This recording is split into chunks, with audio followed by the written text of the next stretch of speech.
now. Wonderful. Ekwayala saba kuthi ngokadabe. Amakhandela ayimfasila ke. Njengegwala bazali babo.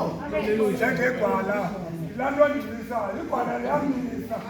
Kodwa imisa nje, imisito. Okay. Yeah. Wow. Ta amazwi namhlanje asixhenxe nam ndinto ka-Fat Boy ndinyathela kuyo ndithe nkosi baba.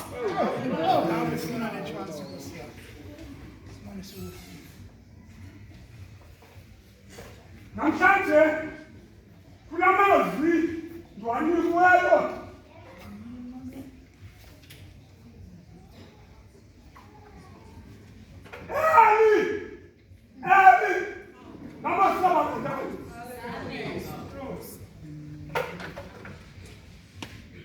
Twanikwa ziinkokheli zam. Uyes ubeke icabinet sandibuye umva kancinci ubeke icabinet uhlala nale tafuleni kasetafuleni uthi kumo apha phakathi kwenu Yengawo nami bendim benza buthi into yoba ngaba ndimna. Yengawo uyazibuza into yoba ngaba nam ndingabuza lo mbuzo ngoba andazi nto. Siyamfika. Uthi uYesu kaThixo ngenyimini ndisuke kancinci bazali bam wahamba nabafundi bakhe buye umva hamba nabafundi bakhe uthi apha endleleni bazali bam kupha abafundi bakhe babili uthi hambani niya kumva okhangela kuyo nofumana mbatshali esini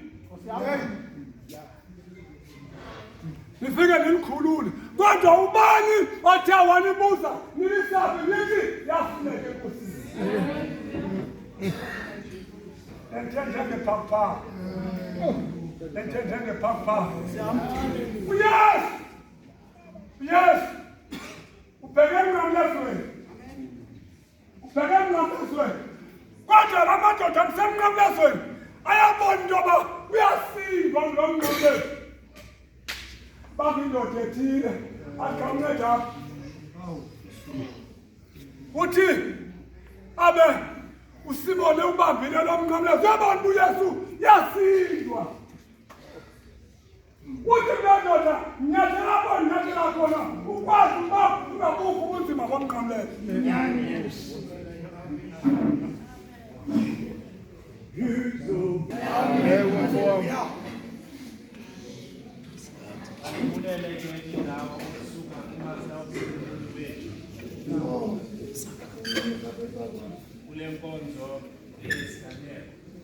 Wejojo.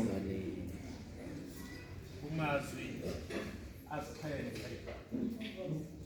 Ndinibulise nonke botata nomama nolutsha ngokulinganayo egameni lomfezi nomvuki andizuqala onguYesu Kristu oyinkosi yethu. Amen. Sifumana imini namhlanje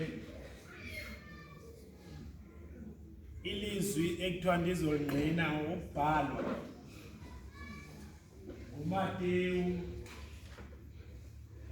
kwisahluko sama-27 kumqolo owama-46. Le ncwadi lena yenzeka kwintaba engaseYerusalema.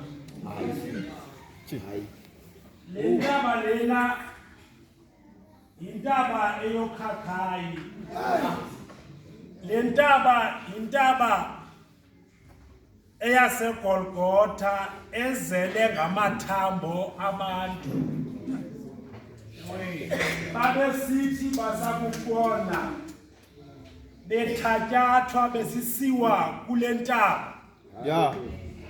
Kodwa kwimini yanamhlanje sifumana amazwi wethu. La mazwi siwafumanayo kwimini yanamhlanje kwakule ntaba. Kufika umntu ophucukileyo okanye umntu owahlukileyo. Kubantu kudala bebethelelwa kule ntaba. Lo mntu lona ukule ntaba kwimini yanamhlanje wehlelwa yinto angazange yamehlela ukusuka ekunqandeni ubukhosi bakhe abe ngumntu ofana nam nawe. Kwimini yanamhlanje kule ntaba lena lento emehlelayo azange ayicingele uba izamehlela. Nangoku sesithi okubana yintando yakho mayidlulele ndebe, ingabi kukuthanda kwam kodwa ibe kukuthanda kwakho. Ngoku kwenzeka ukuthanda kaThixo kuye. Akaqondanga ukubana ukuthanda wakho kuzawufika ngolu hlobo. Kusakufika uhlubukana yena noThixo. Nala mntu ngenxeni yethu yam nawe. uThixo ubona ehleli esonweni. Phulukana naye uyasuka kuye. Thombale lwethu kumda ehlele kuwo. Thatha amazwi eli namasabakathana. Okukuthi Thixo wam undishiyela mina. Umuhobe kaDavide yenye yemini indumiso ngu-22. Thixo wam undishiyela ntoni na?